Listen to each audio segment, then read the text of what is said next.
weather on NBC 10 Boston, Boston's most accurate forecast. All right, Chief Meteorologist Pete Bouchard is with us now. Pete, you know how in the winter we get one of those mild, sunny days and it kind of lifts up everyone's mood?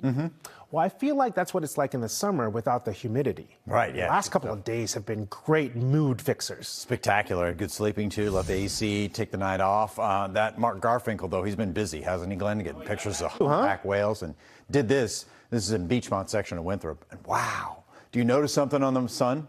Do you see it? It looks like a bird.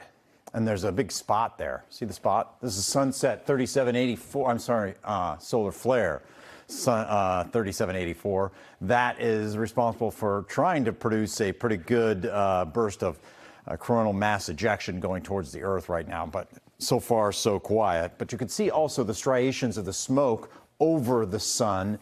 And in some cases, they're a little bit darker, some cases a little bit lighter. Incredible shot. Speaking of that smoke, this is the plume that we're talking about. It goes all the way from the Yukon just about to Greenland. Can you imagine how many fires have to burn across North America to get that plume going, right? And to keep it going and maintain it. And it spills down into New England thanks to jet stream winds, which blow it from Quebec and Caribou, Montreal, straight down into Boston. We have more days of this tomorrow, and this forecast goes out until Friday. And you can see it's pretty thick over us, so expect more of those reddish sunsets and sunrises and moonrises and moonsets, too. Tomorrow afternoon, we have a couple of downpours coming back. The humidity is back, continues this weekend. Rough surf, rip currents this weekend, too. Beware. Boston right now hovering in the low 70s. South Boston, in fact, 71 degrees. Back Bay, about 70 degrees. Framingham, 66. Bellingham, 66. Sudbury, 65. And 66 in Holliston. Tonight's lows go back into the upper 50s to lower 60s in places like Natick and Lowell and Framingham.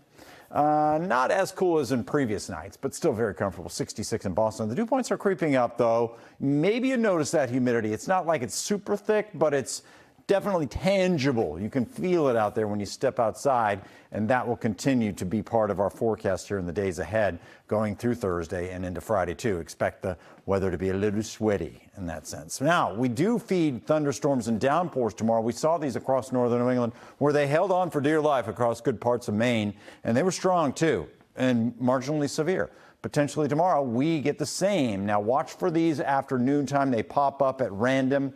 Anyone, town or city could be hit by them. And if you do get hit by a couple of these bigger bursts, there's going to be a lot of water coming out of these clouds. So there might be some localized flooding and also the possibility of some small hail because it's colder upstairs, as that's really helping to develop these downpours and showers and thunderstorms. They fade out tomorrow night, and then we go back to quieter weather by Friday. 80s tomorrow, generally around 80 near the coast with the sea breeze, and the same for Friday. Middle 80s. Going into the weekend, we get that break between Friday and Saturday from the showers, and then they're back on Sunday in the afternoon, 78 degrees, and a good chance for those to pop up, and better chance on Monday. That particular day looks like we may have quite a few downpours and showers, so it's borderline washed out on Monday. I guess that only matters if you have next week off, and I don't. Then Tuesday, the dry air moves in after some morning rain. And then the rest of the week looks pretty good, Glenn. No searing heat in store.